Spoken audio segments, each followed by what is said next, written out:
Salutations and welcome to the Man of Our Video Game Podcast, episode 12. It is July 11th, 2019. Yep. But we're talking about 2018 today. We are a bit. We are. We'll touch that. I'm your host, Handy Rhodes, and I'm joined here with Dan Party Hello. and Matt Samarco. Hey, what's going on? I switched it around Yeah. Ooh. Very jarring. last I second. know. I was confused. So before we get into what we normally talk about, I want to take a second to do a little... The stuff I normally do at the end, I want to do right now. So if you're listening to the first time to this podcast, or if you're even a new listener listening to it for the first time, we're trying to make this podcast grow.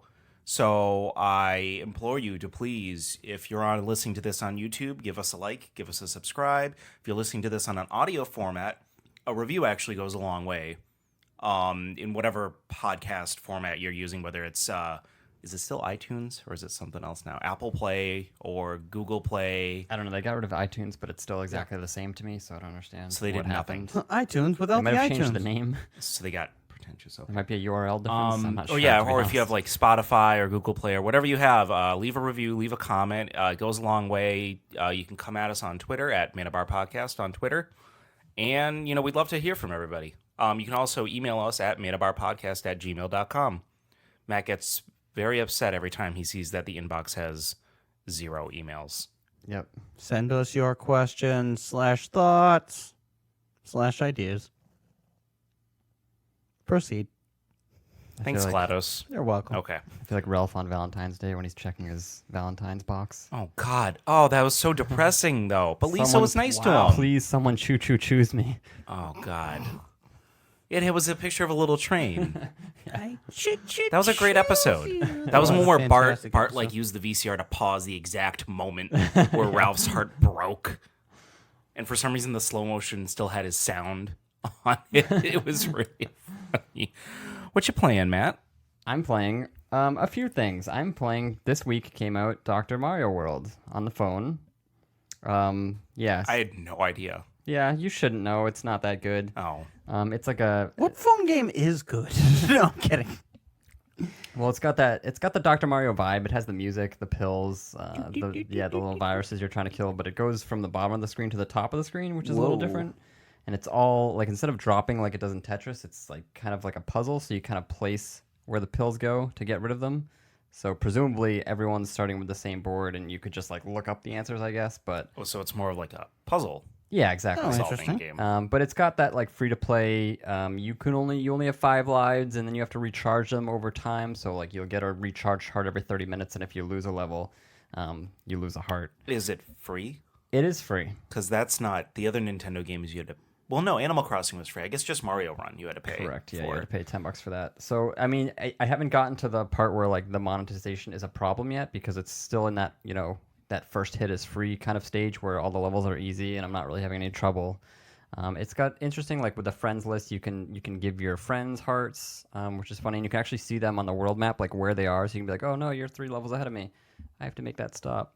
See, if we are on video right now, everybody would see Dan very not intently listening. That is so not true. That is so what we all do. Go on. Again, I mean, it just came out 2 days ago, so I'm going to keep on playing it. I'm assuming it's going to get kind of repetitive and dull, but I mean, it's kind of like one of those Candy Crush things. So Do you think you're going to play it less or more than you did Harry Potter? I don't know. I think I've like already played it more. It's not a very high bar to set. Probably more, because Harry Potter was just like a really bad version of Pokemon Go. This is A fine version of what it's supposed to be? yeah, it's just like just a slightly better version of Candy Crush, just because it's Dr. Mario themed, which is fun. Like you can get it's got a little nuance. Like there's right now I have 3 different characters. They have different special moves that they can use on the map. I'm a little bit worried about it has kind of like a gacha game feel. So that's when you have like different characters, and you have to you get random characters every once in a while, and you can pay for them with a certain amount of coins or I don't understand the terminology. gacha game. They're like very popular in Japan, where it's mostly about just getting like random drops of characters. Usually it's like those games where it's like, oh, this character's 2 to 5 stars or whatever, and you're like, oh, I want to pay money to get more of the stronger characters for my party. And it's like all complete random garbage. which it seems like this Sounds like might- every mobile game. Yeah, it seems like this might be doing that, where like you can get Peach, but you have to get her randomly. So If anybody listening knows like a newsletter that I could subscribe to just find out, not even good, just mobile games that are releasing at all, because I feel like that's another I thing. never Like know. you don't. I have like a morbid curiosity with mobile games. I'm always like wanting to try out new ones, but even someone who's kind of in tap, I watch a lot of. I look online for a lot of different video game stuff. I have trouble finding out when these games are going to come out, which games are coming out. Like, just like big games will come out out of nowhere. This game actually said this was one of the better games because it actually said it was coming out on the 10th. I found that a lot of places. And then it ended up downloading my phone like a full 24 hours before that. So it's like, like auto. Yeah, so I just had it like pre-ordered. So it downloaded on July 9th. I didn't know you 7 could a.m. pre-order Yeah, a a free free phone. mobile Yeah. game. You can. It's funny. Yeah, which That's I mean, part of an it exclusive. just downloads it for you as soon as it's available. But Matt, you've also been playing this game that has a more charming feel to it. Your second week in a row, you're playing a side scroller yes, I am on the playing... consoles. Jesus. I was gonna say on the Switch, but I think it's for the PS4. Yeah, it's for the PS4. It's probably for the Switch too. It's called Monster Boy and the Cursed Kingdom. I saw that the other day. yeah, It has this really, really awesome 2D animated opening, and Yeah. then goes straight into like a regular 16. Well, not a 16-bit, but a regular like flat side scroller. Like the because I watched the animation with you when you first popped in, and it looked a lot more exciting than what the game ended up being. Yeah, I mean it's pretty charming. It's got like cute little music, and the characters all have personality. Like the enemies you fight, they all have little like eyes and smiley faces. So you're attacking these crabs that are smiling cheerfully at you. Minding their own business. Well, I mean they get in the way. Sometimes you gotta kill them. They look happy, and then he starts killing them. Not all of them. Some of Sounds them like looked angry. Sounds like a Yes. video game. Yeah, so it's I'm not too far into it, but it's looking pretty fun. Like there's a big world map, and it kind of has that you've Metroidvania of there's things that are blocked off, and you do get new abilities. Actually, I transformed so you start off as just like this kid, and then I transformed into a pig shortly after that. So right now I'm like a pig, like an hour into the game you transfer into a pig, and I've been doing that for a couple hours now. Who has like different abilities, and I'm not sure if there's going to be other characters that I unlock or. Well, yeah, I think that's. I remember in the opening animation, he turned into like a dragon at one point too. Yeah. It looked like. So that could be interesting. That could be newer stuff. But yeah, it seems fun so far. I'll just have to keep picking at it and see where it goes. Anything else you're playing aside from Apex? Okay, I'm playing Apex, which which counts. Wow, what a shock! No, Yeah, I'm having fun with Apex. That's season 2. It's still fun. There was an issue where a lot of the daily challenges were location specific. So you would have your it's a 3-player game, 3-player against a bunch of other teams of 3. So you'd have people that you were flying in together, and they would just kind of veer off onto their own because they had to go to artillery and get 3 kills there, which kind of screwed up the whole team aspect, trying to stick together and fight together. They were actually pretty quick about just kind of taking all of those daily challenges out of the game, so that kind of improved it. Are we boring you, Dan? no. You seem very bored I'm just thinking. I'm thinking. thinking about the game. Thinking Thinking about about how Apex. great No, I Apex do not is. want to play Apex anymore. I'm No, done. he doesn't. I think you were done pretty. You quit even before the Battle Pass came out, didn't you? Yeah, just not interested. Yeah, so I think it's just battle royale. Just Modern in general. Warfare though. That'll be out. Yes, I am.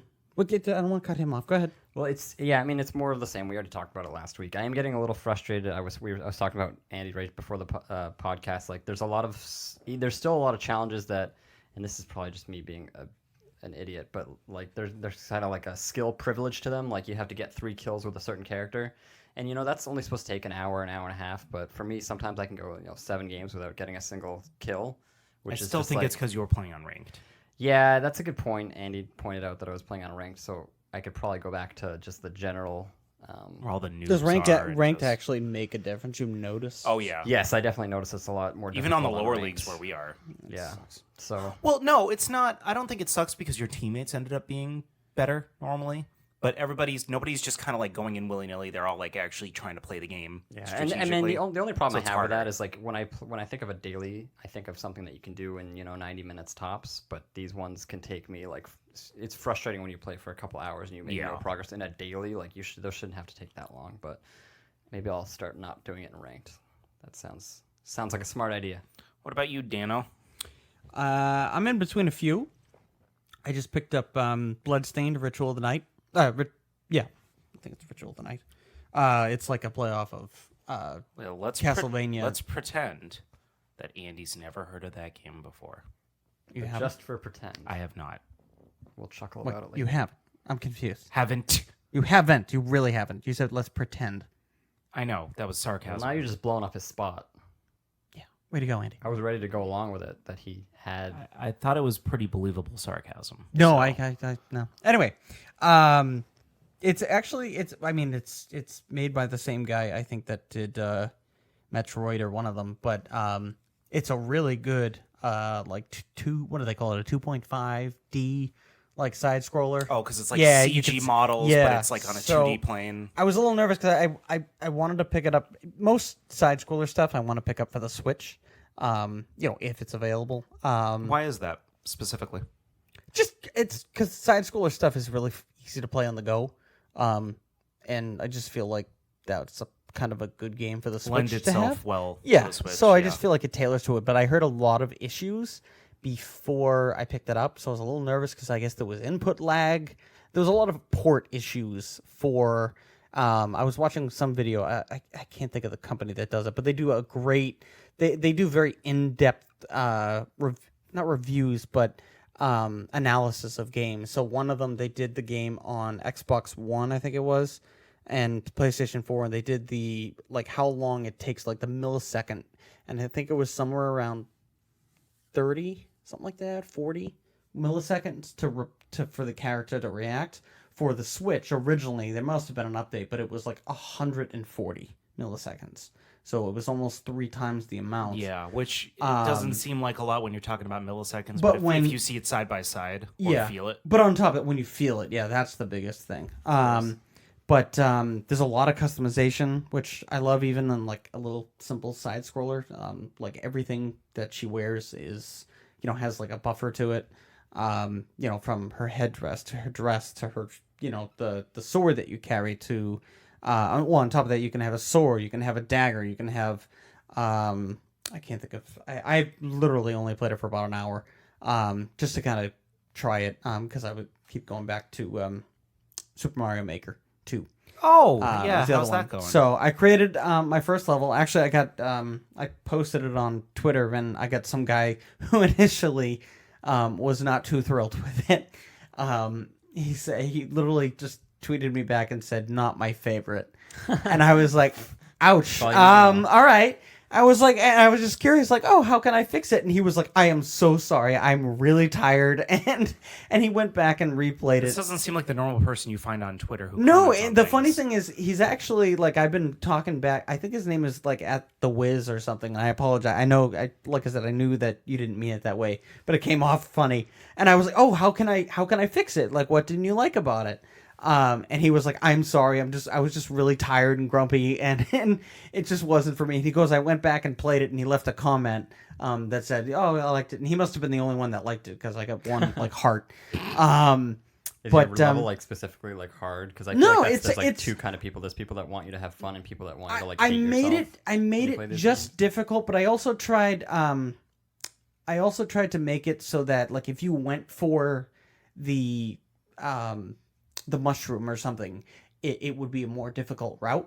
So right when you start, I made one where below it is lava, and above it is the way to the mushroom. But when you go up to the mushroom, the view of the screen is higher than what the lava is, so you have to remember where the platform was below you. So that's and then after a few jumps, it's kind of just a lot of puzzles. I tried to implement a bunch of different. I'm actually right now making sure it's at the top of my queue on GameFly, and it is. So, Super Mario Maker 2? Yeah.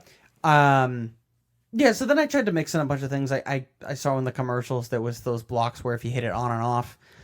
So I did that with a bunch of I forget the name of the guy, but he's like the stomps or thwomps, I guess they're called. Oh, just the boxes? Yeah, and they come down. Yeah, thwomps, yeah. So I had like on-off switches. I would love to make a level that's all on and off switches. I've seen some people do some I've seen some people do some really cool things with it. Well, Matt played one where it was like Oh, it was you have it it. was I he had did it. for I returned it. briefly. Oh, wow. Like, All right. you had it for like a day. Oh, Yeah. you should have played my level. he spent 5 seconds saying, "This is great," and then he spent 5 seconds saying, "Yeah, I'm done." It was pretty quick. It was like why a you very gameplay. short There's nothing turnaround. to like. There's no. I'm so bad at games like open-ended games like The Sims and like this, where like there's no Yeah. like end. There's no really. There's I mean, no there's end game kind of thing. There's a story mode, but it's not really a story mode. It's more of a long tutorial to show you how the levels can play out. Yeah, but I told him specifically to play this level because it was Legend of Zelda, and they did something really cool.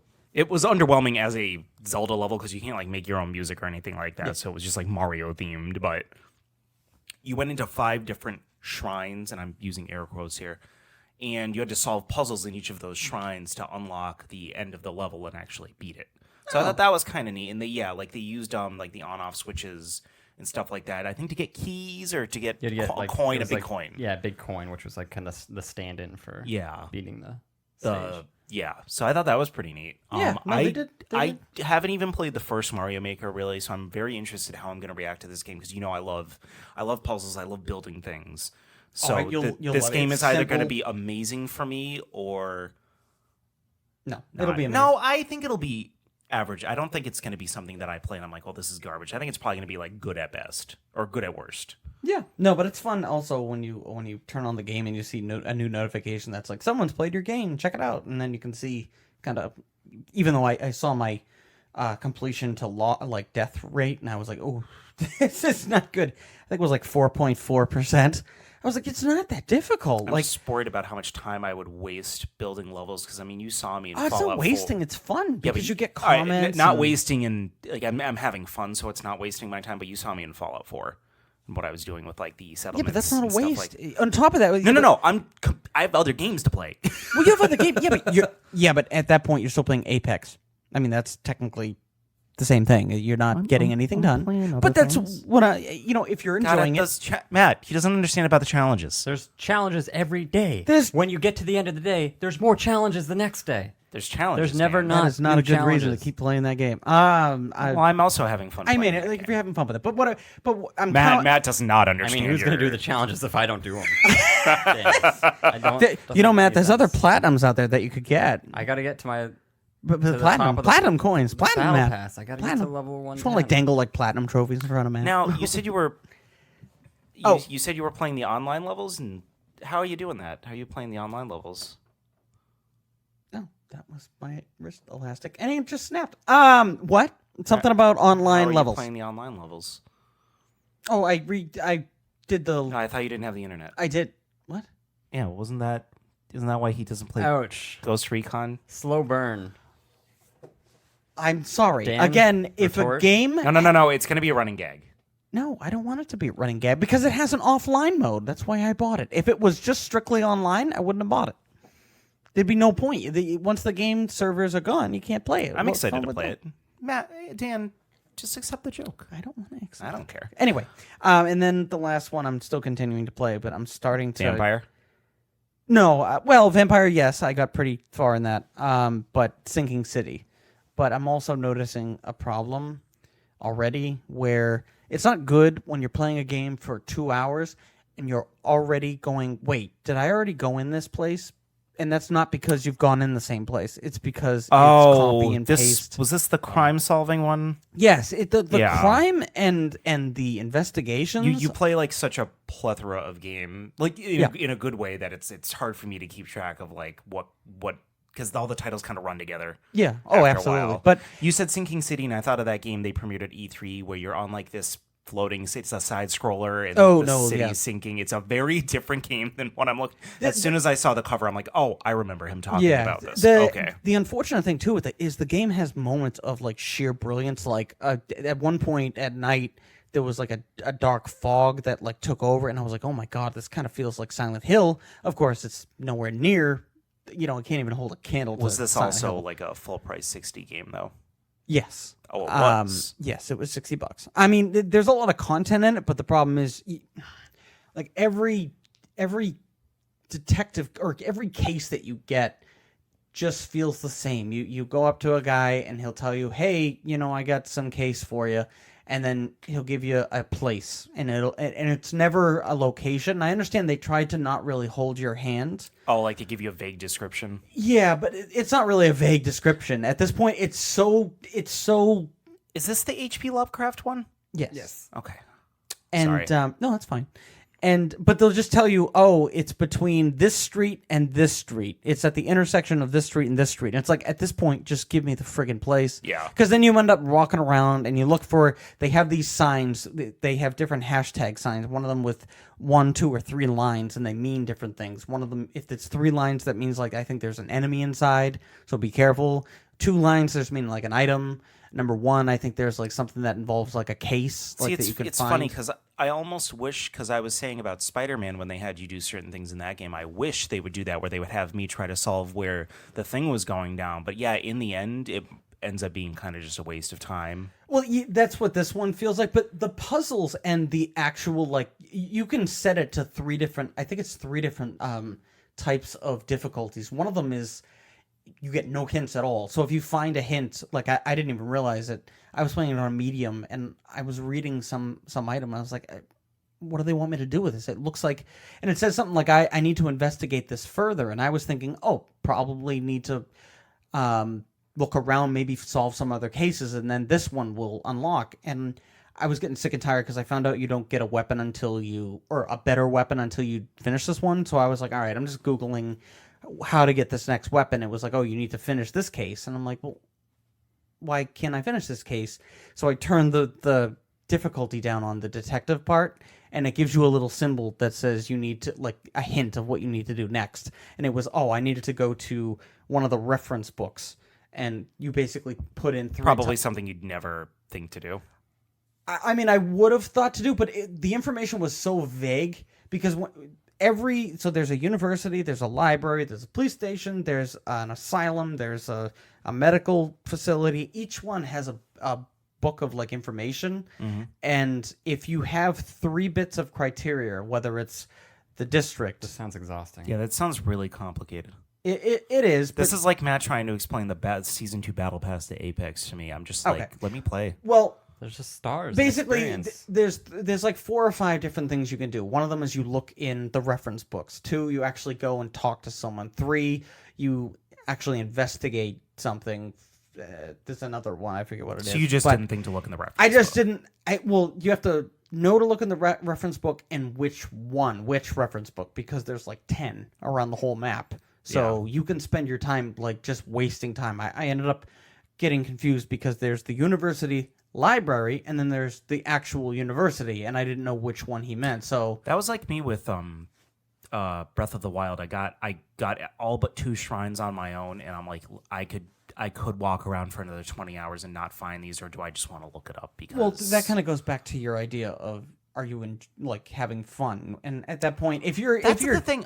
I sort of was, and I wanted to have that accomplishment, but at the same time, was the 20 hours worth it? no, and And this is assumed 20. I don't know what would have taken me 20 hours, but Yeah. I'd gone around the entire map. yeah, and I will So- tell you that if this game did not have fast travel, I probably would have quit it already, because just I got the sick and atmosphere. tired of those shrines at like 50 shrines. I was like, I can't find any more. There's like 70 shrines left on the map somewhere.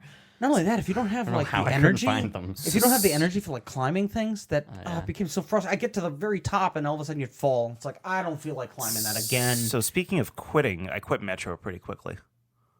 Did you Metro run into Exodus? that issue that I did? No, it was just the gameplay. The actual moving around was very clunky. Yeah, see, that's where I and was. like I went to this. I did I'm glad by. I'm not crazy. It was right after I got off of the train. Yeah, same thing. I love how you looked at Matt like he was calling you crazy. He is calling me crazy with his eyes. I mean, not about Metro, but yeah, I got off the that train. really how you I feel went now? on. So you get the first mission where you have to. I don't know. There's some town, and they're like, "Let's check out here. Take the boat." But I'm like, "Well, I want to explore a little first." So I go try to explore, and they don't let me really because like Yeah, it's kind of an I open, fall but into, not. I fell into water, and then Died. it wouldn't let me like swim or do anything. Yep. And there was nowhere to explore. There's no items to pick up. There's no NPCs walking around. I'm like, all right, I guess I'll go do the mission. And then, like, of course, I'm with Mrs. Exposition, my wife Anna, or girlfriend, or whatever she's supposed to be. Mrs. I'm just gonna say what you're thinking as well as what I'm thinking. So I get on this boat and I row, and it was this weird cult place. And then I was there to save these kids, and then I get up to them and it's like, just leave. We'll get them later. And it's like, what? Why? Huh? Yeah. All right. This is kind of dumb. I'm dumb. Then I put in Crash Team Racing, And Ooh, how was it? Really? I don't know. It's a race. I definitely like it more than Sonic Team Racing because it actually has references to the franchise. Like you're playing areas that are in the games. You're playing with characters that are in the game. All the items are from the series. It's not just Cube or Missile. Cube's the best item in a game of 2009. Cube is my boy. No, it was fine. I am going to give it one more shot, but I don't know. I guess after playing Sonic Team Racing maybe so recently. Were you playing it on normal? Yeah. How was the difficulty? Because I've heard it was like they were harsher than other. Kicking my ass. Yeah, I've And heard it's like pretty rough. it's not like Mario Kart where like some of the guys in the back are going really slow and you could eventually pass them, which I guess no, do I want it to be easy for me? No, but everybody was just going the same speed the entire race. I couldn't like catch up without it's an great. item. There's no rubber banding or anything. No, there's nothing. There's no drifting, there's no rubber banding, there's no nothing. And then the I feel like with both with both Sonic Team Racing and Mario Kart, the drifting was very easy to get a hold of and felt very nice. This one, not as much. I kept swerving too soon. It's not that the controls didn't feel tight, but you have to hold L1 to curve, and then you have to go back and forth at certain time intervals with the L1 and R1 buttons in order to keep doing the turbos. And it took me I'm probably just stupid, but it took me like too long to get a hold of it, and I just wasn't enjoying it. And like I raced this one race 5 times and didn't come in first, and can't unlock anything until I do. So I don't know. I'm gonna maybe brutal. try it one more time. This is the reason why I got GameFly though, is for situations like Metro or Crash Team Racing, where I don't really think that it's worth. Crash Team Racing, I don't think was $60. It's probably like a $30 game. 40, I think. 40. I just don't think it's worth paying whatever the price is for these games. I just want to try them out, and sometimes they're really good and other times they're not. Spider-Man was amazing, and so was the new movie, and these 2 games were just fine. I mean, Crash Team Racing I'm sure is probably it's not that it's a bit like Metro. I thought was just not a fun, and it was a pretty bad game. Crash Team Racing I am not enjoying. I'm not necessarily saying it's a bad game. Yeah, I was shocked that it's just- Metro got pretty good reviews too, which I was shocked because I was like, how many people were reviewing it though? oh no, a lot. Like a critic or Critics, consumer? I mean critics, but I was just shocked because they updated that a lot to the point where when you played it, because I played it and it was even worse. It wasn't an unplayable game or anything. no, it wasn't unplayable, but it was the story was somewhat interesting, but like I don't know, I found the dialogue was just pretty annoying, and the game wasn't very fun. Yeah, that's how I felt about the first one. I was like, I'm going to get into these, and then I'll be able to Yeah. play the new one when it comes out. see, I like the first one only. Yeah, This is see, too- Kind of like when I played Skyward Sword. Is that Metacritic? that's Open Critic. Oh, is that the one you go to now instead? I like it because it kind of it takes like the average of what people thought. Like it'll say most people said. I thought that's what most people say. Yeah, so most people they'll say like, oh, see here, reviews and average. So like people like this, but most people didn't like this. Oh, I really like that. Yeah, so they did a nice job. Yeah, that's really nice. OpenCritic.com. Yep. I'll have to start going there. So and but- they also do like almost like Rotten Tomatoes where they do top critic score and then how many people recommended it. So that would be like the tomato which score. I would rather have someone say whether or not they recommend it than actually see a number, so to thumbs be up or thumbs honest. down. So, yeah. But yeah, it kind of that's reminded shocking. me of Skyward Sword, because all through Skyward Sword, all I said to myself over and over again was, I wish I was playing Breath of the Wild right now. And that's during this game, I just kept saying, I wish I was playing Fallout 4 right now. I've reinstalled Fallout 4 after I sent the game back in just because I wanted to play Fallout 4 again. I do love that game. I mean, Fallout 4 is absolutely fantastic. Other than that, yeah, just Apex. I did all my weekly. I did a lot of the daily challenges and a lot of the weekly challenges in Apex. I like the challenge system better because I don't need to play as much as I was, because I can only level up by completing the challenges. Yeah, so it's So kinda if like, I complete the challenges, I'm done for like the day or the week. I don't really have to worry about it. It's not like earlier where I have to like, oh my god, you got to catch up, you got to play as much as you can, got to try to level up, because I've been not having a hard time as Matt, I guess, at completing the challenges, but I've been doing them on unranked. So I don't know if that's the big kicker. yeah, I mean, it's definitely helpful that it's kind of like weighted towards the beginning of the week, so it's resets every week for the weekly challenges, which Yeah. kind of the dailies count as some of your weeklies too. And they're cheap. The levels are kind of much easier. They cost less experience to get at the beginning of the week. So the first 5 or 6 levels, kind of you blow through them, and then at the end of the week you're taking, like 3 or 4 hours to get a single level. So at Yeah. that point, it's like if you're just doing it for the experience, there's no real point. You might as well wait till the next reset. And I do generally enjoy playing the game, though, so I will play I it. hope so. Regardless At of that point, why you waste the your time? challenges. I actually only spent. I didn't really actually spend all that much time playing it last week. I only played it 1 or 2 days last week, which was nice. But yeah, I like this season better than last season. So, What game is next on your list for GameFly or in general, in general? I'm casually replaying Final Fantasy VII on the Switch. On GameFly, it's Mario Maker 2. Trevor Saves the Universe. That's the Justin Roiland game, the guy who created Rick and Morty. And I'm trying to add. I added some other older games onto the list, like Dead Cells, Dark Souls Remastered. There was a couple other older games that I was going to add just because those are games like a lot of the games on this list right now are games that haven't come out yet. Oh, Shadow of the Colossus remake. I haven't played that yet, and I really want to. The one for the PS4. I didn't even play the remaster for the PS3. I have 2 copies of that if you want to borrow it. No, it's just because a lot of the games I have on GameFly are games that aren't coming out for like another 5 or 6 months. So I might as well fill the GameFly time up with other games that can just kind of continuously come in, like games like that. But Mario Maker 2 is probably the next one I'm going to be playing. The next like newer game I'm going to be playing. And then aside from that, I have my list of games in that. Yes, it's coming. Dan is making faces. I was supposed to play Soma right after I was done with Spider-Man. That just didn't happen. I'm sorry, Dan. I know I told you, but you also didn't play Wind Waker. So I know. we're even. Yay! I've been telling you to play Wind Waker longer than you've been telling me to play Soma, to be fair. Speaking of Wind Waker, which is made by Nintendo finally announced what everybody knew. Hey, don't you dare make that. That was a stretch. A little bit of a stretch. Stretch. I've stretched more. Yeah, a little bit. I've pulled muscles on some of my segues before. We were talking about a Nintendo. Now we're talking about a Nintendo. Go on. So Nintendo announced today what everybody had been, knew was Already coming out knew. for months and months and months. They've been telling us that a lower end Switch model was coming out, as well as a better Switch model. We still don't have any information on a supposed better Switch model, but the Switch Lite, not Switch Mini, Switch I Lite. thought it was going to be called, the Switch Lite was officially announced today. They had a little video with people like doing extreme sports and then playing Switch afterwards. I don't know what that was Because that's about. what everyone does. I It's go like- skateboarding it's like those and people then I who are go play playing Switch. I'm still waiting to play my Switch on the rooftop of a building somewhere. Yeah, we're gonna Like have they That did would in be freaking original- cool. How cool would that be? I mean, I like playing it on my porch. I bring my Switch everywhere I go, like every trip I take and all that stuff. So yeah, screw your porch, Dan. We don't care.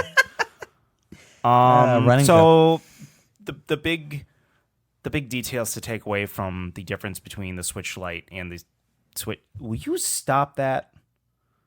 Yeah, Oh, sorry. Oh, Itchy yeah. feet. I sunburn yeah. on feet. it's picking up on that guy right there. I bet. I'm Yep. gonna have to listen to that all over again. I don't know if you people can hear, but he's rubbing his feet very loudly. I have very sunburned feet. I'm very sorry. You're not the only one. I ain't rubbing mine.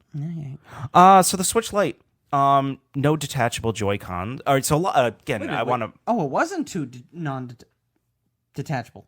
I want to preface this with most of the stuff that's listed here had also been already either A, speculated over the top, or B, confirmed by developers who had received the kits already for the Switch. Or also, I think Nico, however you pronounce them, had accidentally released a picture of it when they were released SKUs for their upcoming lower-end equipment.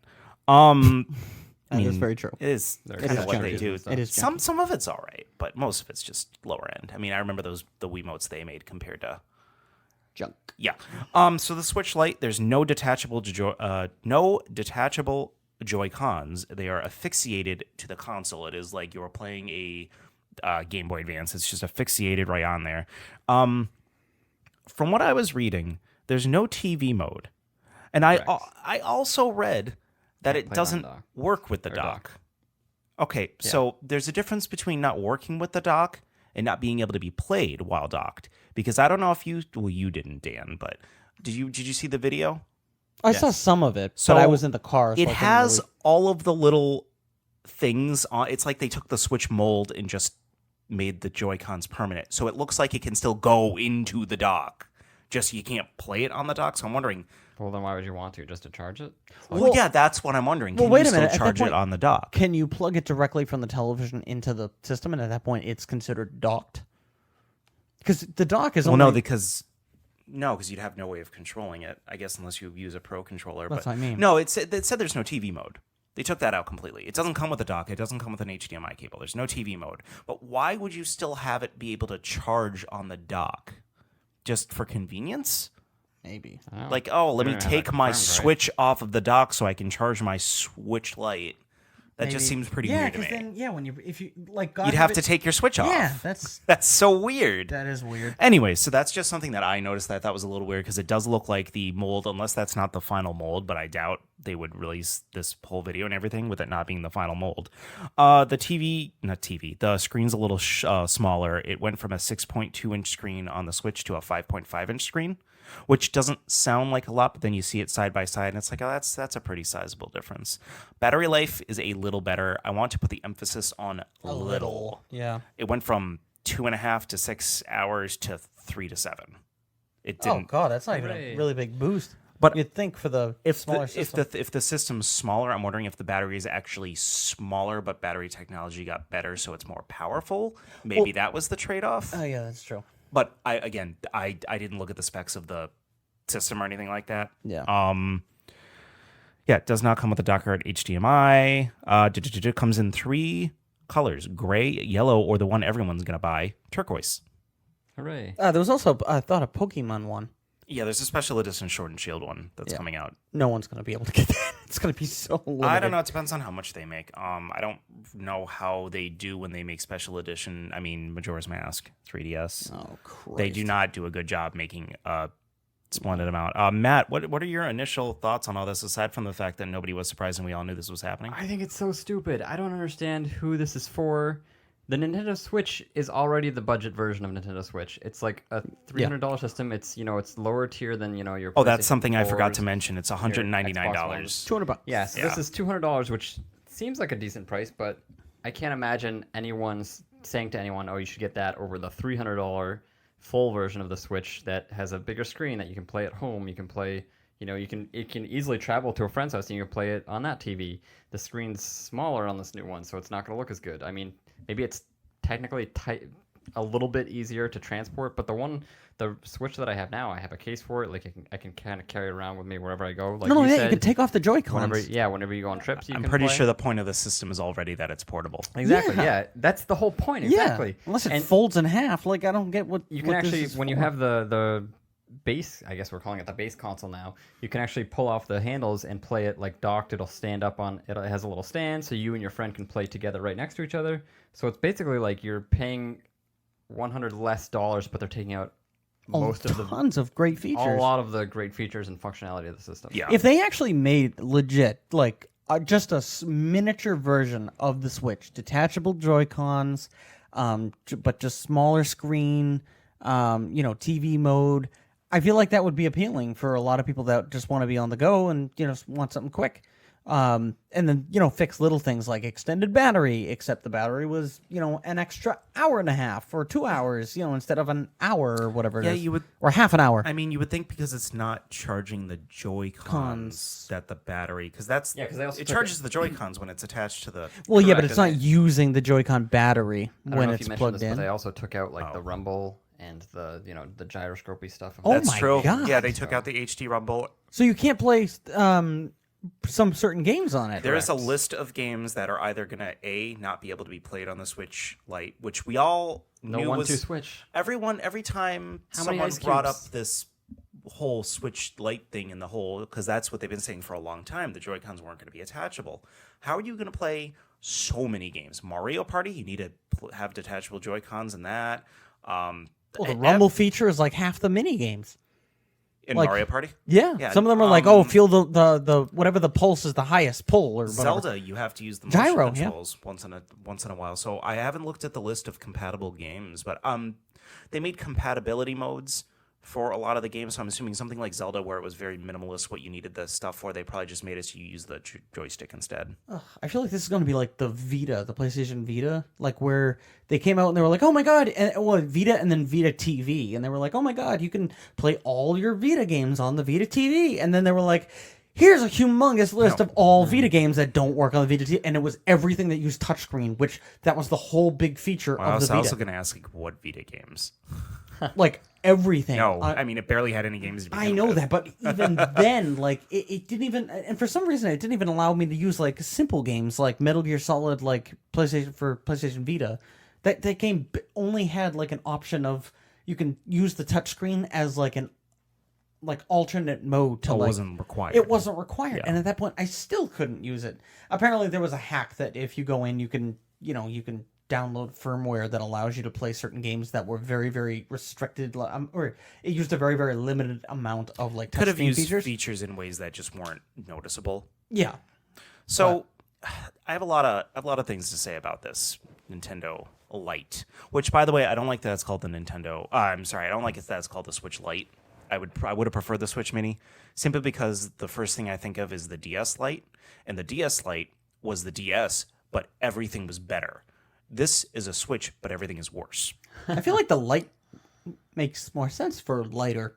No, it does Like- make sense. Like light, it's also lighter features. It weighs less. Well, it weighs less. It's also it's a smaller version. It has less features. Well, that was more of a joke that I hate the name, because the DS Lite was a better version and this is a worse version. It was just kind of a... That is, but I didn't see. I didn't play the DS. I didn't Oh, get the it. DS Lite was amazing compared, like, with the regular DS. Remember, had that weird like clunky. octagonal Yeah. shape. The DS Lite was like Oh, sleek, yeah. small. Well, smaller in a good way. Like the screen was the same size, but the thing was smaller.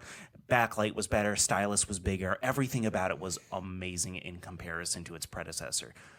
I don't know who this is for. I assume it's.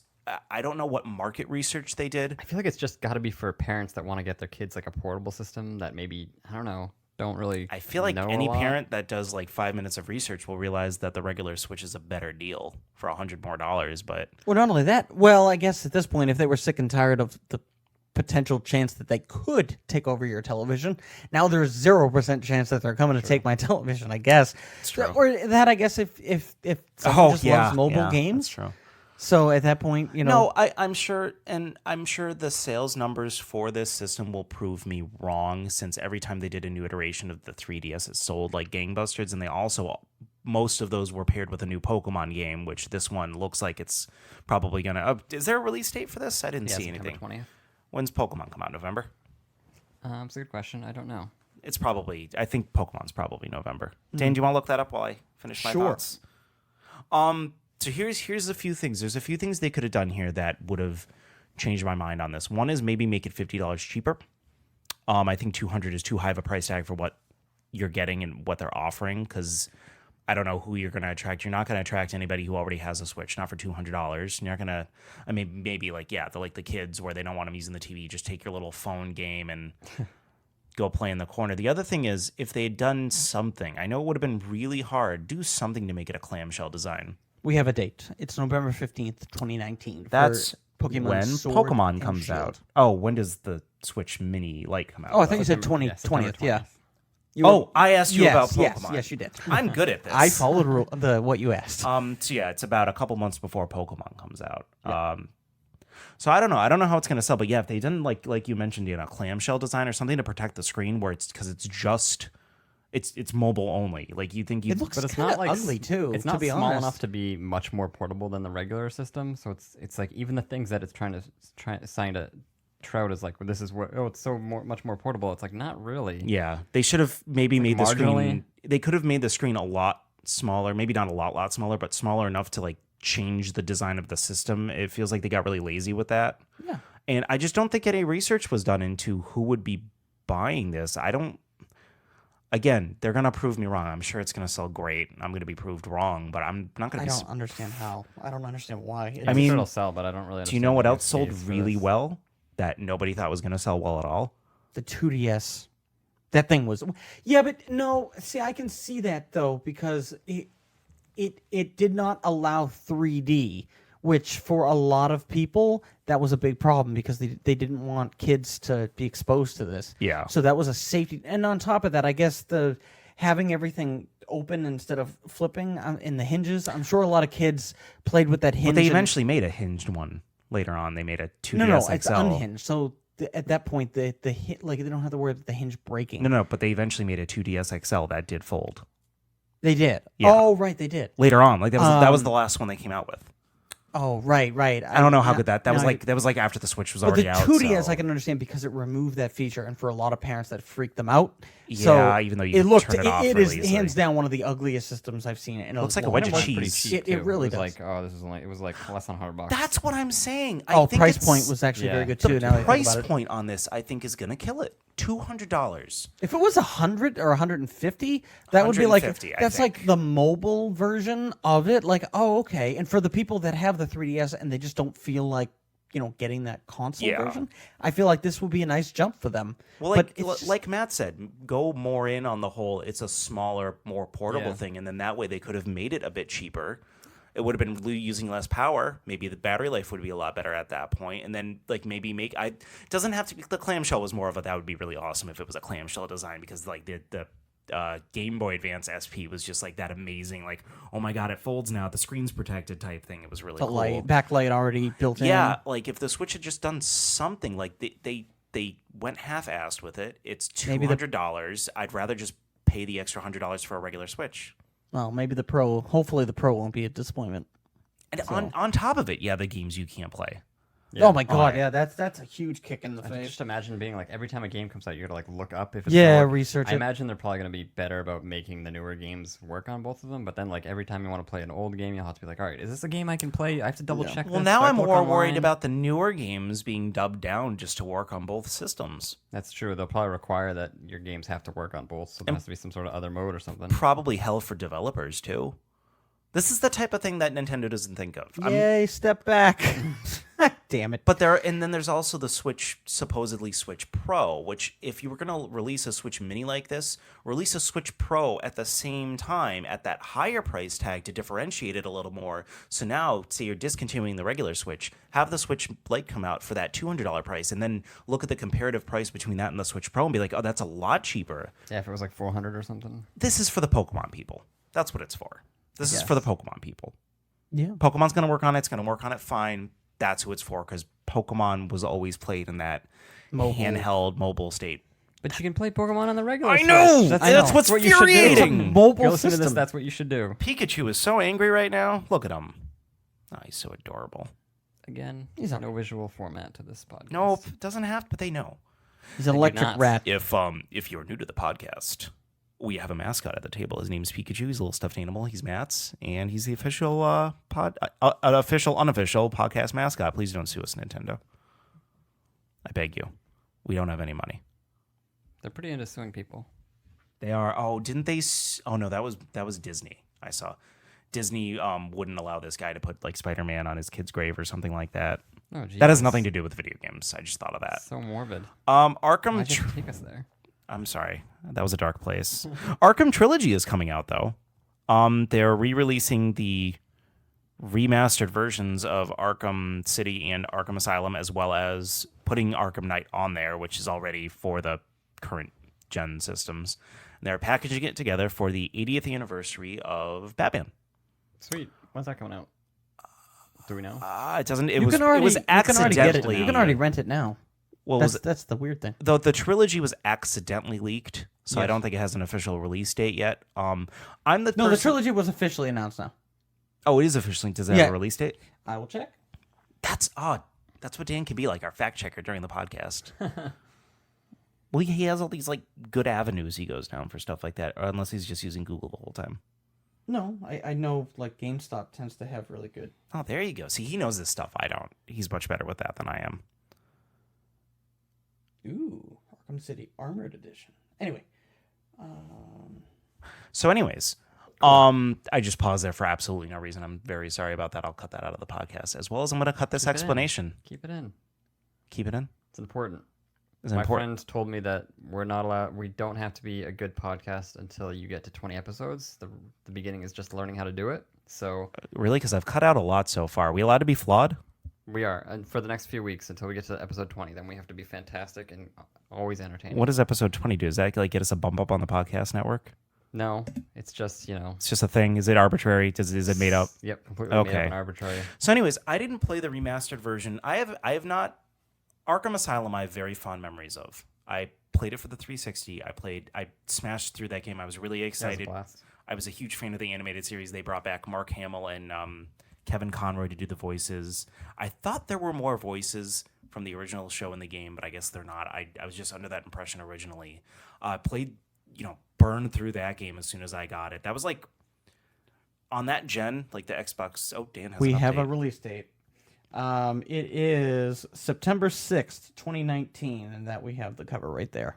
It So looks it has like it's a Batman. mash of all the previous titles: Arkham City, the Arkham Collection, and what was the last one? Arkham Knight. And it does Yes. not have Arkham Origins. Yeah, because that was made by a different company. Who made that? I forget. It wasn't Rocksteady. It was. Crap. It wasn't as good. I didn't like it as much. I know didn't get you to play liked too it more. I than I I did. played about like 3 or 4 hours. I mean, I liked it, but I mean, I actually you like can't beat it. you can't replace Kevin Conroy, especially when the voice actor was Chris Redfield. Yeah. Yeah, So it just didn't do it. I mean, all the enemies were pretty cool. the but- guy who did the Joker in Origins actually did a good Mark Troy Baker. Hamill impression. Troy Baker, Troy yep. Baker. So, anyways, I have really fun memories. It was it was the third game I ever got for 360 after Halo 3 and Dead Space, and even though I played a lot of Halo 3, Arkham Asylum was like the first game for that generation that I really pushed through, couldn't put it down, had to play it. And Arkham City was amazing too. I don't remember playing that one as much for some reason, but I remember the story for that one was pretty intense. There was a lot of turns, and then I thought it ended on a pretty high note with Arkham Knight. The tank gameplay was pretty dumb and boring with the Batmobile against the tanks, and that was kind of the final boss, so that was kind of dumb. But other than that, I have very fond memories of the entire trilogy, and I haven't played the remastered versions of Asylum or City. So this is actually... See, I'm probably not going to pick it up, though, because I would probably just end up playing the remastered versions of 1 and 2, because I already own Knight for the PS4, and it's not like they enhanced that for this trilogy. So yeah, it just comes with all the DLC, all the skins. So it's all the this DLC for Arkham Knight sucked. I didn't play it, so- I played the ones they gave me, and it made me feel bad for anybody who paid $40 for the season pass. But I am, now that I know that, because actually before you told me, Dan, I didn't know that Asylum and City had already been remastered. Yep. So now that I know that, I actually think that might be really high up on my list as the next games I play/replay. I'd love to replay those two games again. I loved them. Yeah, they were good. Am I the only one probably? Did it come with any collector stuff in the trilogy? It was $40. So probably not. It's probably just the games. Yeah, it's probably just the game. I did see something in the UK with a steelbook. I'm guessing it was a pre-order thing. Probably UK only though. Yeah. So that's the other thing for it. I don't even Katie, see it. buy me that too. Do you want to add that to the list of things you're already getting me from Ireland? Thank you. Whole house Matt, is are gonna you be- getting this at all? I am not. I played them when they came out originally, most of them, and they were fun, but they're not something I want to revisit 10 years later. Or whatever. Oh, that's another thing I was thinking of. I'm not, for some reason wasn't initially pushed to oh my god, I do have to replay those. It's almost like a one and done was fine, but I would like to revisit them. Sorry, go ahead, Dan. Well, no, I was gonna say, unfortunately, the combat in that game, it was so frustrating for me. I don't like the fact that when you punch someone, they go combat down, straight. but then they get back up, and it's just so frustrating. At least I feel like games like Shadow of Mordor, and Spider-Man did it better, where almost like enemies had actual health. So if you punched them enough times, you didn't have to do a finisher. I feel like it was more similar to Spider-Man than you're letting on, though. It was No, they're similar, but yeah, they I just kind of built off of what Batman did. Yeah. no, they did, but especially Mad Max. I don't like the fact that in Batman you could, unless you got the combo up to a certain number, you could not knock them out. So I didn't like that, because every now and then I just want to punch. My combat style is I would punch a guy 2 times and then jump to a different guy, and I wanted to play it Yeah. the way I did. And with Shadow of Mordor and Spider-Man, you didn't need to get a huge what's a multiplier. You just needed to just keep punching them. You can punch, block, but and cancel the multiplier, but they would still go down at some point. See, I think of it a little different. I agree. I agree that the combat did get very repetitive. That was one of my annoyances throughout the trilogy because they didn't change it by the third one at all. Yep. And yeah, those guys got annoying. I had similar issues with Spider-Man. But on the other hand, this Arkham series was the first game to do that style of combat that way. And I feel like that kind of gives them a pass because it's been perfected since by other games. Oh yeah, well I'm saying I Like, have if trouble they going made back to this because of yeah. that reason. Plus, I love in the Shadow of Mordor as the nemesis thing. And Well, Shadow of Mordor is a completely different well, it's a completely style different of game. Well, it is, but it is the whole. It's. I feel like it's actually pretty similar to Arkham Knight.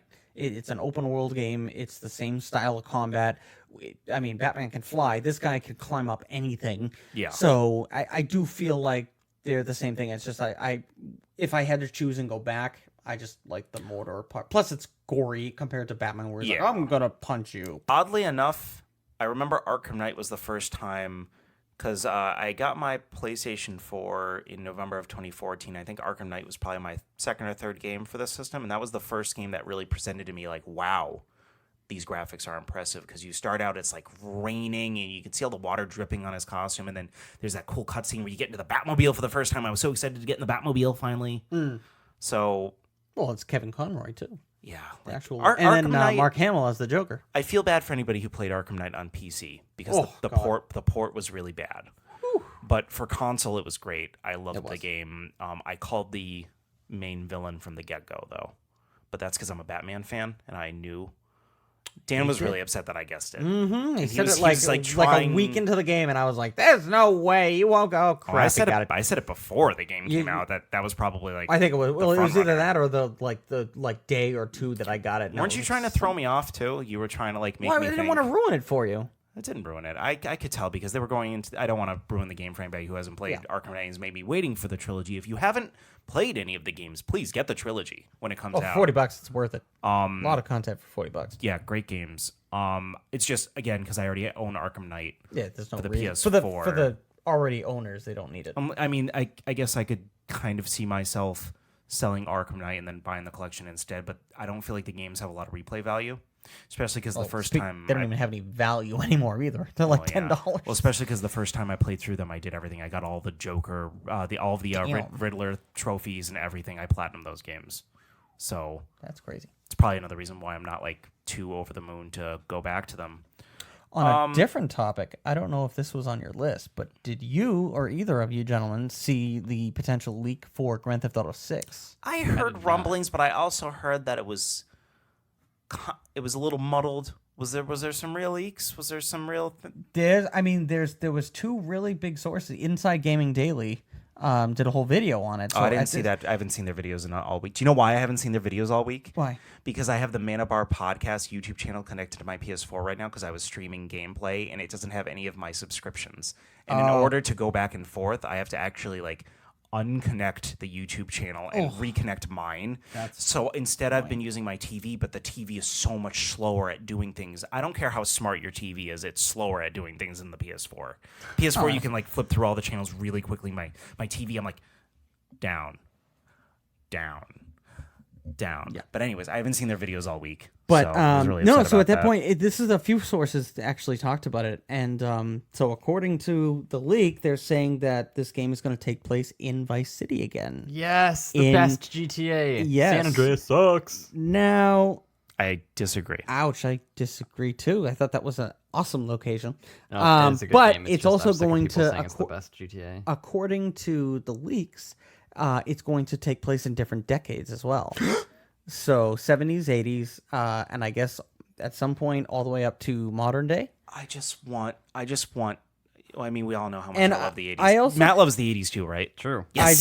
I do. Vice City's all in the 80s. But that's the only thing I fear is I don't want the game to just you play in the 70s for the intro and then. Or. Yep. So in GTA 5, they more or less perfected how you switch between three different characters. What if you can switch between the three different decades at will? Wouldn't that be screwing with the time continuum? You have three characters, each with a different story in three different time periods, and you're kind of switching between how things, and they all connect to the stories in the present and the future, too. That would be neat. I mean, again, this is all I just want there to be they made a DeLorean type car for GTA 5. They need to put that in the 80s I'm version sure of this they game. will. There's no chance that they probably. Also, by the way, Rockstar, hey, Whoa. hey, Whoa. that crap you have on GTA Online, I don't play GTA Online. Let me buy it in the campaign. I have enough money. Just please, I don't want to do your online stupid stuff just to get enough money to buy my flying DeLorean car in GTA 5. Just let me buy it in the campaign, please. Yeah, it's my concern that like GTA Online was so successful. Are they gonna kind of lean into that and Yes. make this super online, which I don't want to touch I mean, at all? Rockstar, as you've seen with Red Dead 2, their most recent thing, still makes a thick campaign, and also the Red Dead Online sucked, I guess. Yeah. Not as many GTA Online is still like flourishing, like it's still making the money hand over fist. But yeah, I mean they're probably gonna think about this. Like GTA Online was like kind of like a surprise to them on how successful it was. They're probably gonna think about that ahead of time this time. I was gonna Well, say maybe according to this, they're also thinking that there's going to be more. No, it's in a good way. making a face. They're focusing more on quality than quantity, so they want more places that you can go inside, which I think is awesome, especially in good. the 80s. Like They're also naming it. The project title is Project Americas, because apparently you can also go to South America. You're going to be a drug dealer from South America. I guess it takes place. It's very wanna close be to in the Vice show City. Narcos, which he's like a drug smuggler from South I America. don't want to be a drug smuggler. I think it's neat. I think you could run into a lot of different. Oh no, I situations like the and- different. Just like Tommy Vercetti, you can move up in a No, mob or you whatever. hate- you yeah, the hated first Vice Tommy City is Vercetti. essentially just I hate Tommy Scarface, Vercetti the video as a game. kid, but as the more I got older, the more I liked the mafia thing. Yeah. So What'd that you was say, Matt? I was saying Vice City. I mean, Tommy Vercetti is essentially just like Scarface, the video game. yeah, yeah. I guess all of them have been kind of drug dealers, haven't they? The only thing I'm a little nervous is they were talking about how the car is going to be similar to your horse, where if you want weapons, you have to go into your car and get 2 weapons, and you can only hold 2 weapons. I mean, it's realistic in a way, but yeah, I don't want them to go down the Red Dead 2 route. Yeah, well, I'll meet them halfway on something like that because, I mean, in GTA 5, you had just all of your weapons and you could just pull them out of your butt at any time. yeah. So I can understand, but I also didn't mind that. But I don't want them to focus on like the reality or the realistic part of it. Need to watch him unlock the trunk every time before Exactly. he gets a gun and slowly open the realistic, trunk, though. like move around the stuff inside. Well, Just to get cutting that. wood, and it's a video game in the end. Just make it a little bit, cut out the bull crap part of it. But Red Dead got such good reviews from all the critics that they're probably like, "Oh, this is working for everybody." But but I do like the fact that if you have like a personal vehicle, that you actually have to maintain it, or like you can lose it.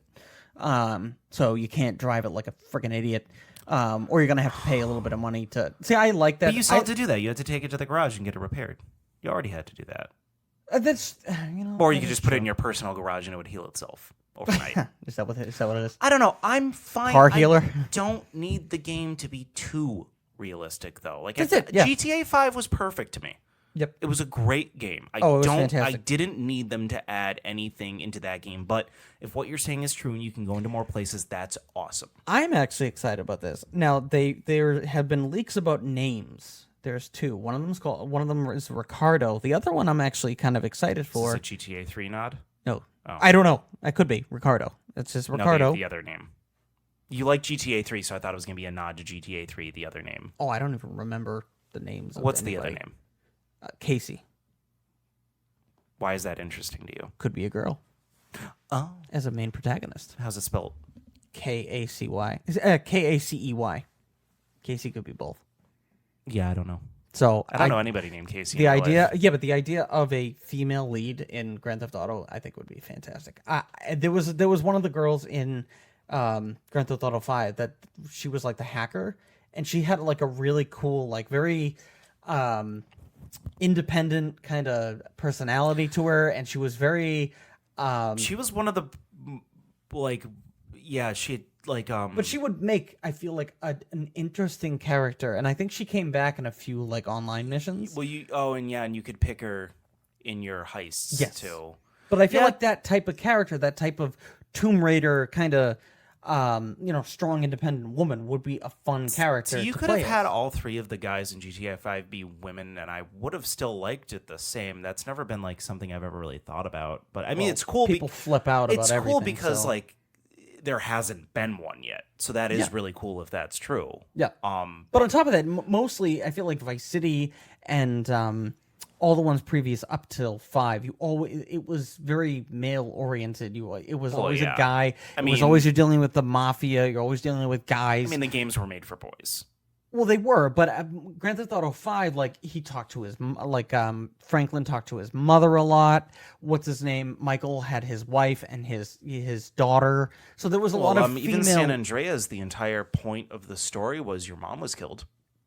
Well, yeah, but she's killed at that point. Yeah, but still. Well, yeah, but I'm talking about this had a lot of female characters in the game. Oh, yeah. So that you interacted with. And there's also female characters in that game that aren't represented very well. No, I mean you're gonna have that regardless. But I mean, I just think when I saw the name Casey, I kind of got excited. I was like, oh, that's kind of neat. So the first time I played Grand Theft Auto Vice City was at my brother's house, and my mom was sitting there, and my brother was showing me how you could grab a hooker, have sex. I was 12 at the time. Grab a hooker, have sex with her, and then kill her and take your money back. And my mom's just like, I do not want you playing this. And I'm like, Mom, it's not real. It's fine. I don't do that in real life. I give them the money and let them have it. The graphics are terrible. Oh yeah, At the especially time. like Vice At the City. time. Me and my brother Plus, would he always ran make, around like he had a chicken in his ass. He was like, me and my brother would always make fun of the graphics in the Grand Theft Auto Oh, the games. hands, Like, the I would cup keep hands. I would have because the fingers didn't move individually, so we would just walk up to each other and like grab each other with like claw hands, like we were like from the GTA games. It was really funny. I'm just excited about the cars. I think the musical score will be fantastic. Just the mean, neon that's- lights everywhere. that's- If they did the 80s. 80s, yeah. Well, no. It's almost seems like it's. I mean, there was a lot of different sources that have confirmed this. Obviously, Rockstar hasn't, but there's a lot of information for this to not be some grain of salt to it. Is there any other Rockstar titles you would like to see them do a sequel of before they do another Grand Theft Auto? I mean, Matt, you're kind of off the whole Rockstar train as a whole right now, aren't you? Yeah, pretty much. I've never really been into even the Grand Theft Auto games. I think aren't as amazing. I loved Vice City, but I feel like they've kind of gone downhill since then. Like That's more than generic. mostly because you like the aesthetic, though. Yeah, but even the characters, I never really care about them. They're not very interesting to me. I think Ray Liotta played a really good Tommy Vercetti in that Vice City, and then I don't know. I just didn't care about it. This last one had 3 different characters, which I just felt was too much switching between different characters, where I couldn't really follow one person's story that well. I didn't really feel attached to any one particular person, because anytime you get close, oh, we're gonna switch to this completely different person doing completely different stuff on the other side of the map. Yeah, for me, the only Rockstar game, Red Dead 2, I'll try to get back into at some point. But aside from that, the only other one that was really disappointing was GTA 4, and I never played Bully. Did you play Bully? I did not play Bully. I did end up playing LA Noire though. That was pretty. But that wasn't technically a Rockstar game. Rockstar finished it. Yeah, but I mean, I don't felt think- like a Rockstar game. It did. Yeah. It felt like that. I just don't know if that's an. I mean, I guess they must have. Manhunt. That'll never happen. It's too. Manhunt 3. They will never do that. Is that like a Half-Life 3 situation? No, I just think in today's society, people would be way too offended Oh, because the way you killed people in that game was like over the top. Max Payne 3 ended with a trilogy, so there would be no reason to really continue the story. I guess they don't have as many IPs as I thought they did. They have Grand Theft Auto and Red Dead Rockstar are the only Games two I can presents think of. table Yeah. tennis. Ever since they started milking that GTA Online money, they haven't really released that many games. It's a very slow pace. Yeah, Max Payne. The big ones are Max Payne, Red Dead Redemption, obviously Grand Theft Auto. It would be nice if they're going to Max lean into Payne. the I mean, online, if they had a more fully fleshed out online service at the beginning, because when that launched on GTA 5, there wasn't that much to do. You couldn't do heists with your friends, so there was really no point to playing it when you beat the game. Yeah, it's when you beat flushed the out game when it came now. out. There's It's a lot of still- story to it now. Yeah, it took a still long just- time. And it's the There's same no problem end with Red game. Dead. See, I have trouble with that because there's no end game. There's nothing to work towards. Yeah, I have a lot of money. Look at my horse. He's gold. Great. I want that DeLorean, but I'm not going to play GTA Online to get it. No, but if they make a 70s or 80s game that they're gonna have Yeah, I they're mean, gonna have the DeLorean. it's They obviously have to. it's obviously GTA Online is obviously for some people. It's just not for me. I just don't understand. I mean, it's not only that. Somehow, Grand Theft Auto is still always in the top 10 like selling games every month. Every month? Yeah, every month it's still in the top selling games. Now, is that just games? Is that actually units shipped, or is that just making money off of online every month? No, it's getting shipped. Yeah, I just don't understand. Seriously? Yeah, it's crazy. I don't know what it is. I don't know if it's just because people like That's Xbox got to be up 360 there. and- Best-selling games of all time. Oh, it is. It's. I think it's. It broke records for like fastest selling piece of media. Like in They a were gonna week. say piece of meat. Yeah, piece of meat. In like it made like I think it was something along the lines of like 90 something million in like the first week. I could be wrong, but it was ridiculous what they made in a week. It broke a record. Didn't they do something where they sold so much in the first week that they said all DLC was going to be free, but then they never really came out with any story DLC anyways? Oh, I was so mad because you could tell Grand Theft Auto 5 had the structure for DLC, like heist missions. Because not only that, I want to know about those paintings on the mountain. There was a jetpack painting. Then they just ended up releasing the jetpack online eventually. Yeah, which is stupid. I just see this is where the online part of it sucks, and they ruin the single player part of it. That's why. Yeah, but that single player campaign wasn't lacking in content. No, it definitely was not. It definitely. You was can't not. just sit there and say that was a bad one player campaign unless you're mad because you didn't like the game. But I thought it was fine. It's but- it. The only thing I had, well, going back to playing it now, it is clunky. Like the feeling of it is Really? clunky. Yeah, I just sometimes you press a button. I feel like the difference between him like leaning against something and also like firing and not firing is just like, terrible. the gunplay can be clunky in GTA. Well, just in games, yeah. well, no, they. It's like an 8-year-old game now. It's like it's kind of getting. It's getting. Well, with aged. PlayStation 4, you'd think that they would have fixed some of the stuff. But When did it come out? 2013? yeah, I think it was. It came out originally on like the Xbox and In 360 2013, and then I think they pretty quickly re-released it for the next gen consoles in Yeah. 2014 because it came with my PS4 Yes, in I November, recall of waiting. 14. It came with that Black and Friday. Last of Us remastered. Speaking of years past, we're going to talk about 2018 today because Wayback Machine all the way back to the 'Cause year 2018. one of the other guys at this table said we needed to. Matt said we needed to. That was your thing, right? Is that guy? Matt picked the discussion topic this week. Our favorite games or game singular. Singular. Singular. I mean, I Our guess you can throw it honorable mentions. but our I'm not prepared favorite for that. game of 2018. Going so wanna- far back in the past. I want to go first. Dan's I don't gonna go care. First. I want to go first. Fine. So, best game of 2018 has to be. This one that you prefaced me with is underwhelming. I just want to point that out. Did I? Yeah, that's what you said earlier. You're like, oh yeah, I went through and I picked mine, but I feel like not it's the most underwhelming. underwhelming game of 2018. It's the best game of 2018. Did you not understand so- the? Yeah. No, I got it. Did So did you the understand best- the assignment? Yes. So my favorite game of 2018 has to be Astrobot Rescue Mission. You've barely. You've I just never want to see played what it. Matt. Sorry. Okay, I'm kidding. No, I know you. I were know. kidding. I'm right. You haven't I even was popped. trying to see You haven't his even rea- hooked up your PSVR. Oh my have you? god! I was just kidding. Okay. Go back fine. to your I was- porch, Dan. I'm going to my porch anyway. All right, I'm back from my porch. What's your Anyway, favorite game of 2018? Even though it's not my favorite story, but content, graphics, sheer value, I feel like it's definitely worth it. Assassin's Creed Odyssey is it just the sheer amount Odyssey. is just the sheer amount of content and value. Matt has a look of surprise on his face. I was looking back and I was like, I God of War was neat, but it didn't jive with me as well as the 93% or whatever it got. I thought it was overrated. I thought there was a lot of games that were overrated. It's one of my favorite words. Spider-Man was great, but Jive. I was a little underwhelmed towards the end of it, which for me hindered a little bit of it. But it was still a fun game.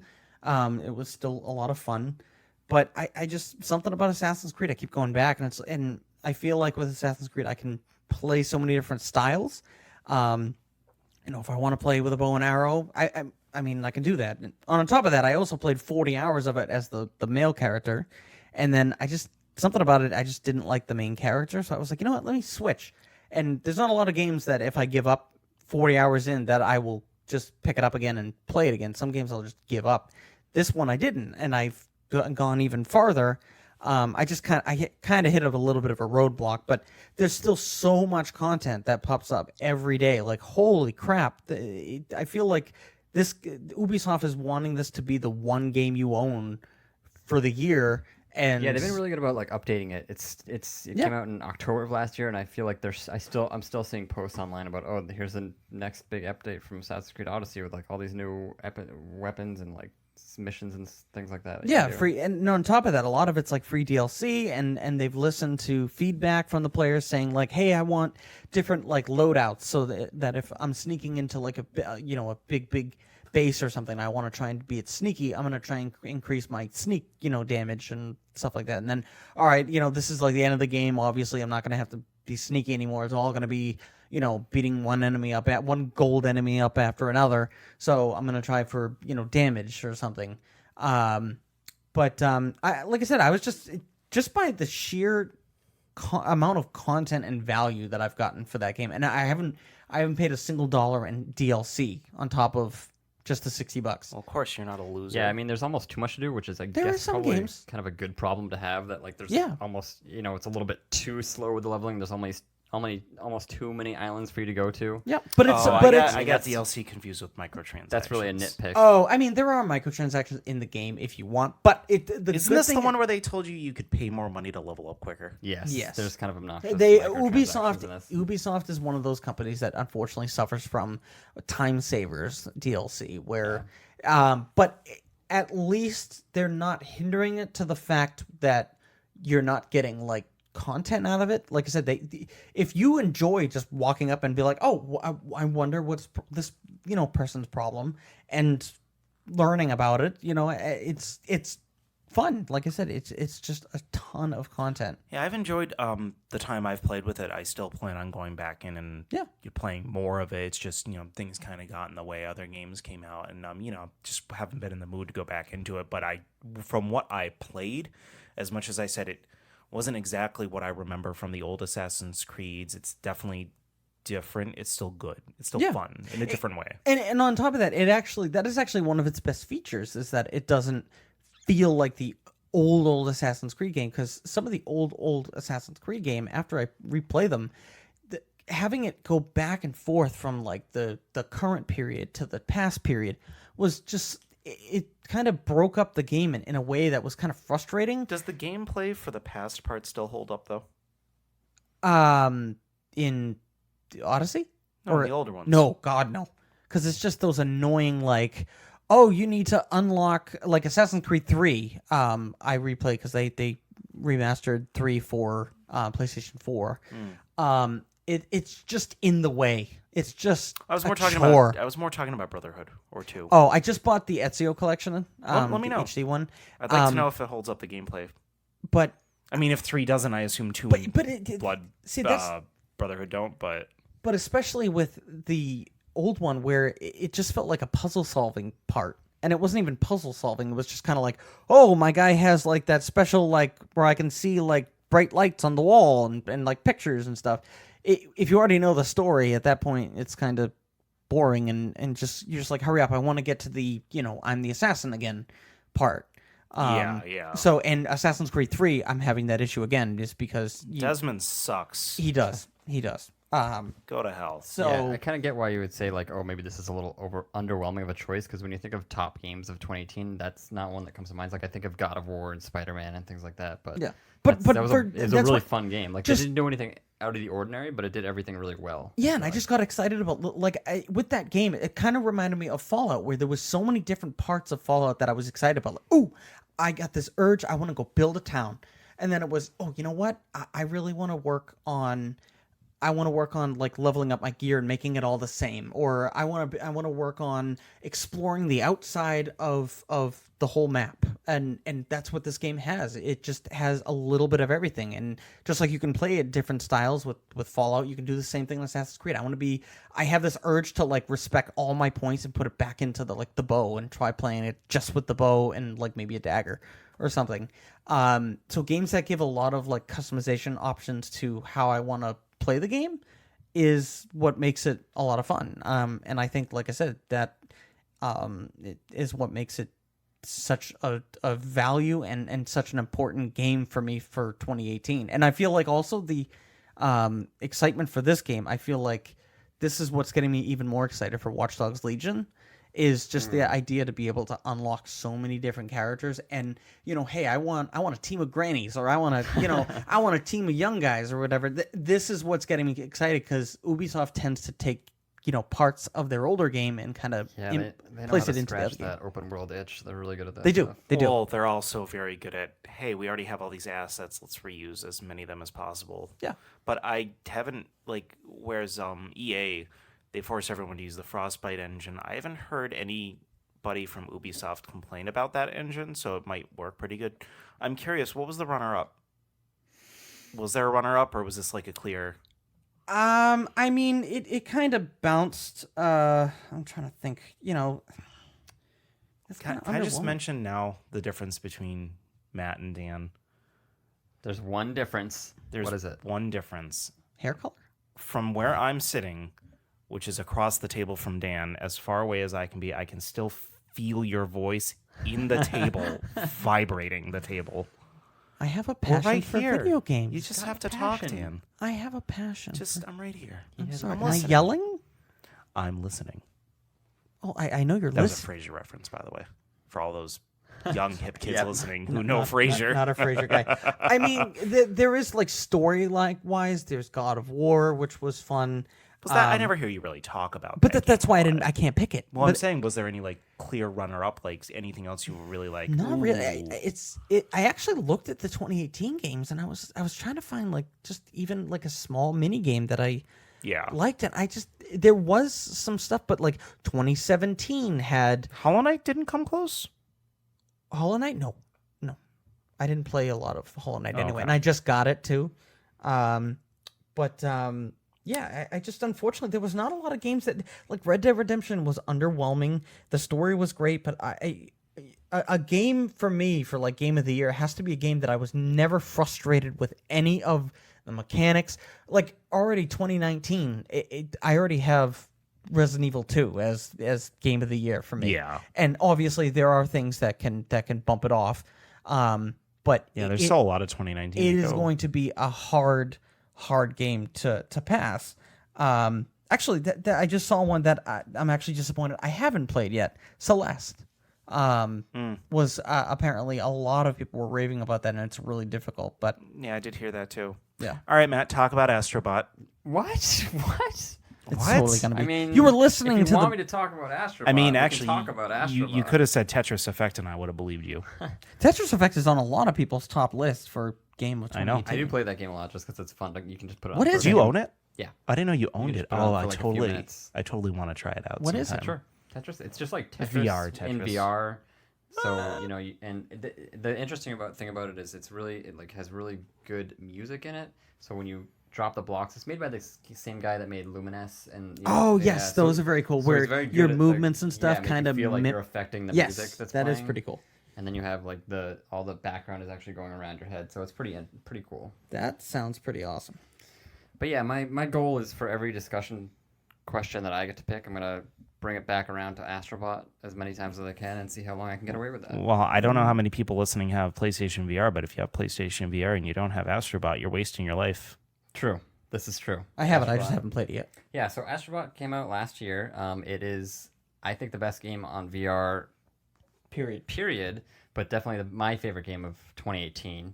It kind of came out of nowhere for me. I got it on Black Friday. It was kind of a special deal. You get the VR headset, that and Moss, which is another great game. Oh, I forgot All about for the two mouse, right? I forgot about the Black Friday deal that you got. Yeah, I feel like a lot of people got on that because that's where this game kind of got a boost in Yeah. notoriety. There were two deals, and you got the better one. Yeah. The other one came with Creed or something like that. Yeah, and it had the beat. I think Good movie. Didn't hear anything The good move about the game. controller. I was gonna say anything based on a movie video game is probably not gonna be very good. Yeah, so the reason I chose this game is for one, it does the VR and kind of this spectacular. It's a really good showcase for the system, but I feel like it doesn't really have any ounce of fat in it. Like every minute that you're playing, you're doing something interesting or fun or new or unique. And there's actually a GDC, the Game Developers Conference in March. There's a really interesting presentation by one of the directors of the game, and he was talking about all the different ways that they kind of worked, how they worked on it, and how they made it like everything unique and special like that. And they actually had like a chart in their office with each level, and they had to have every level had to have a few either like wow moments or a special VR moment, something that you can only do in VR, or it would have to like add an additional gadget. Or something like that, and like they were really on top of making sure that at no point where you're like, oh, this level is just like the last level. So like even something as little as simple as they would give you different gadgets. Like one of them would be throwing stars. They wanted to make sure that not only can you throw it at enemies, but you can actually use it for your little astrobot to jump on, so you can make platforms out of it. Aww. Yeah, so all these gadgets have multiple purposes, so they don't really get stale or anything. Another thing that's great about it is the levels are very varied and different. So you have your typical 5 or 6 worlds. They're all themed. Like you'll have the kind of more beach world, the more this is a giant building world. This is kind of like lava world. But they'll throw in every once in a while they'll throw in like, oh, here's a completely underwater level, or here's a level that's completely on like a minecart track, and you have to play it differently than you play any other. Oh, I do remember that one. Yeah, and then there's a level that's really interesting, kind of near the end, where it's like a haunted mansion, and your actual your controller turns into a light, so you have to kind of look with your light about where you want to go to find the enemies and the platforms that you have to jump on. So on top of that, like I was listening to this conference, and you kind of get how they think about every little thing. So for example, when you're jumping, you actually have these jetpacks. You'll see the lasers go down your feet. Yeah. They specifically wanted to do that because they wanted to engross you in the VR and not make it hard for you to figure out where he's going to land, because it's this kind of strange 3D thing where you're moving and the character's moving and the level's like at a different angle, so sometimes it can be hard. So just little things like that make it really intuitive. And then he had another example where like there was this part kind of early on in the game where he had enemies kind of go out from behind like a wall to let you know that you can actually, that's where you're supposed to go. So once you kill them, you're like, oh, I can look behind that wall because clearly guys came through, so there must be something there. Another thing that I wanted to point out about this game was how really great the music was. It's kind of fun. You should definitely check it out. Like just even the main theme was really, really nice. It's one of the few games, like outside of RPGs, I don't often listen to video game music that I hear in a game, even if it's nice. But this is one where I'll put it on in the car just because it's like so upbeat and fun, and it kind of like reminds me of Mario quality as far as music.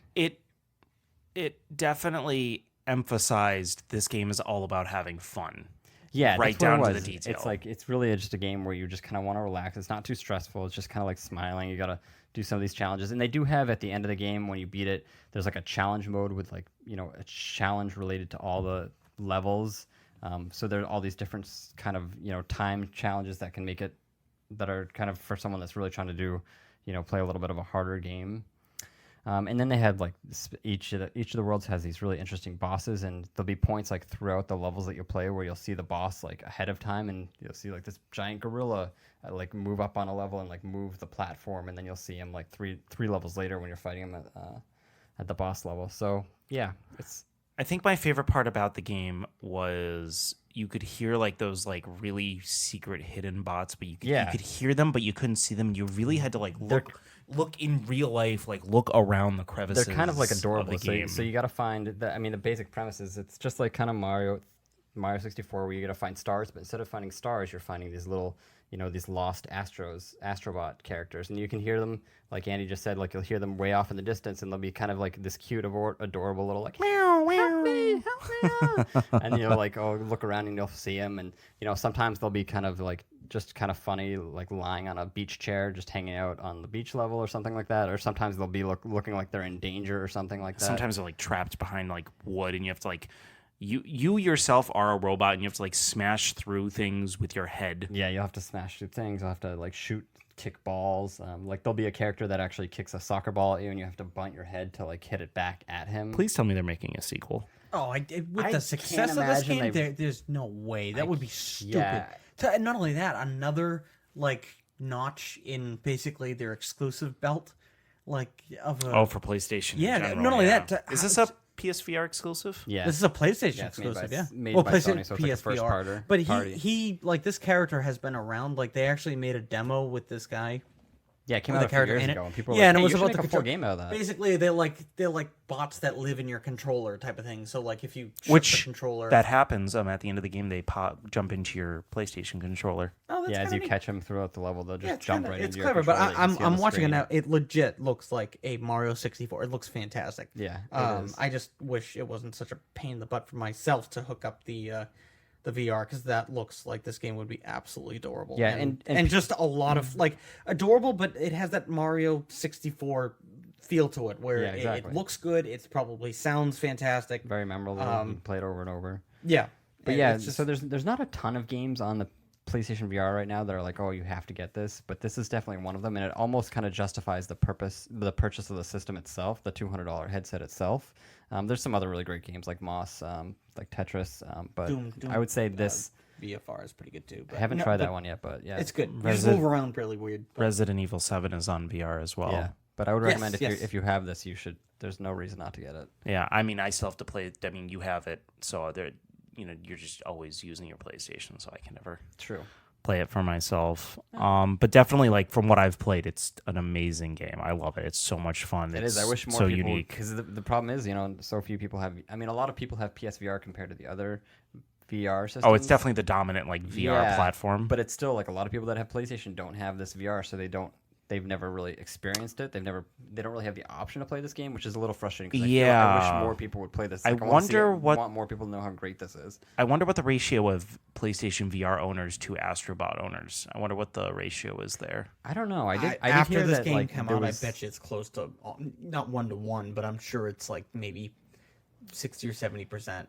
For people that use it or want to use it, it's got to be like 70%, because this game blew up. Like I recall, like Yeah, it not got a lot even. of 9s, I saw 10s out of Astrobot. 10s. Like I saw it before it even came out, and I was like, all right, this game looks Astrobot stupid. and Tetris Effect made a lot of top 10 lists for greatest game of Yes, it did. 2018. I was Yeah. very shocked by that. So this assignment taught me a couple things about 2018 in the world of gaming. One that He loves Red Dead Redemption 2. One that 2018 sucked for games, honestly. Like compared to 2017, which you saw the launch of the Switch and Zelda and Mario and everything else that came out. 2019 already, I feel like, has had more A better year. hits in a better year. Although that might be also because a lot of the titles that I like from 2018 came out early in 2018. And then 2020 is shaping up to be a huge year, especially with the new consoles coming out. So I have 3 lists here.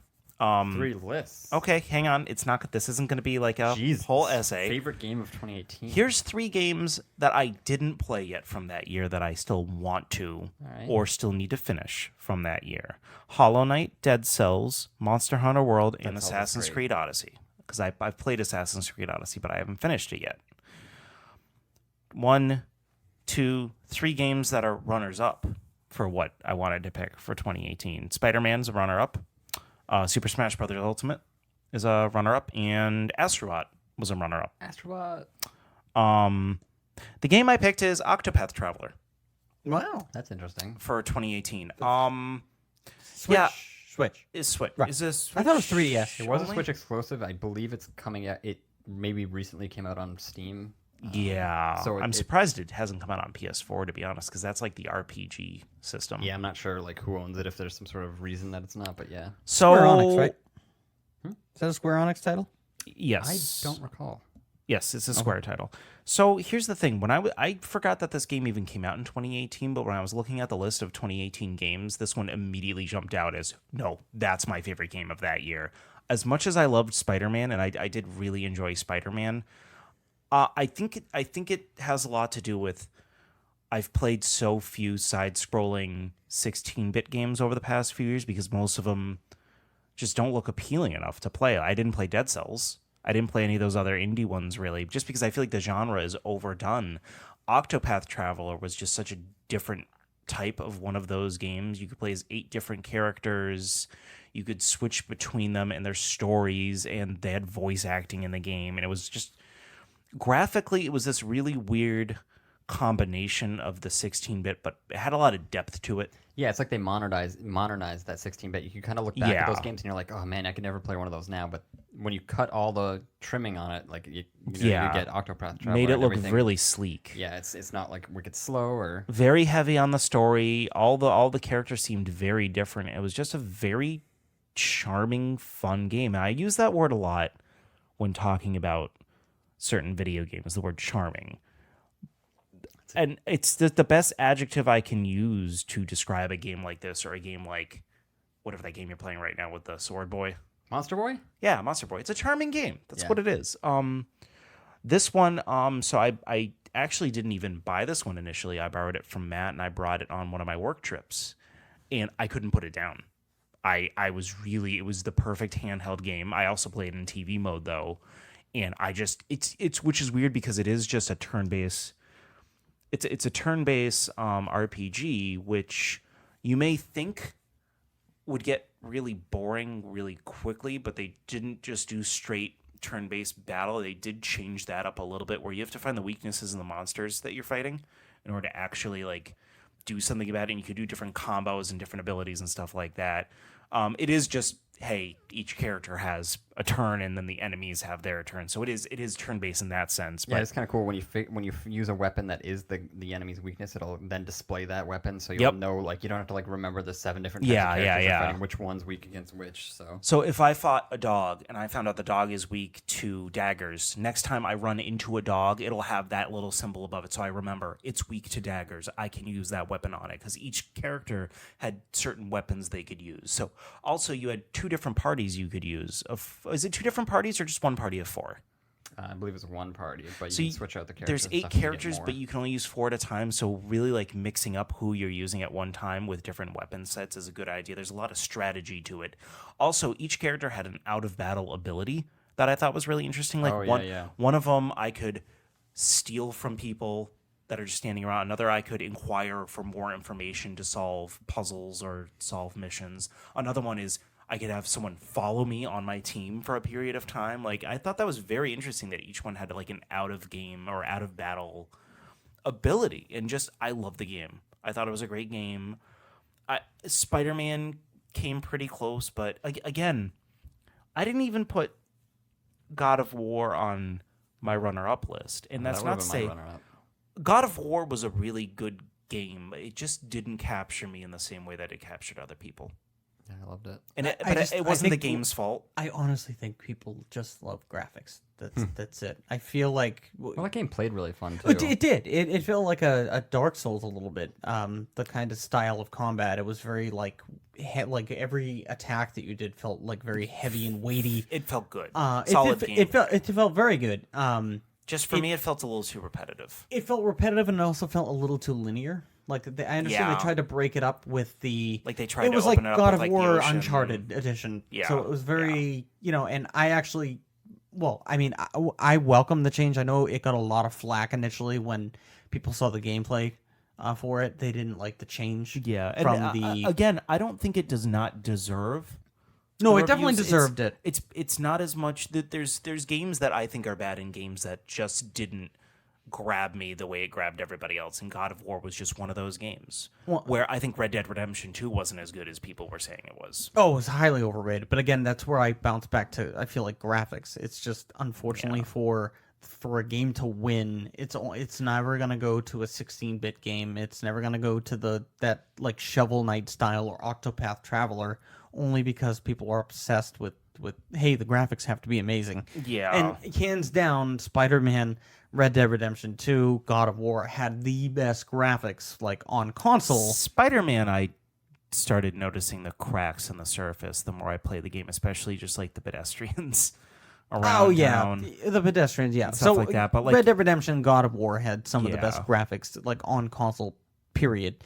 But that's not a good reason enough for it to be a great. That like Shadow of the Tomb Raider like looks pretty, but it doesn't necessarily make the game. It still needs to be pretty good. But look at the game that I picked for my favorite game of Octopath, 2018, and you know that graphics aren't number one on my list. I admire the hell out of them from someone who at one point was doing, basically 3D art and trying to make that his living. I find a lot of pleasure in looking at graphics when they're done really well and really right. But when it comes to a game, that's not my number one priority.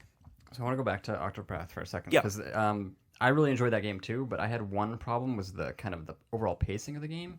So it had this interesting kind of idea where instead of 8 characters, like this one story that you follow directly, you kind of decide who's going to be your main character. You start with their story, and then you can go out and you collect the other 7 characters kind of at your own pace, and they each have their own stories instead of this one overall arcing story.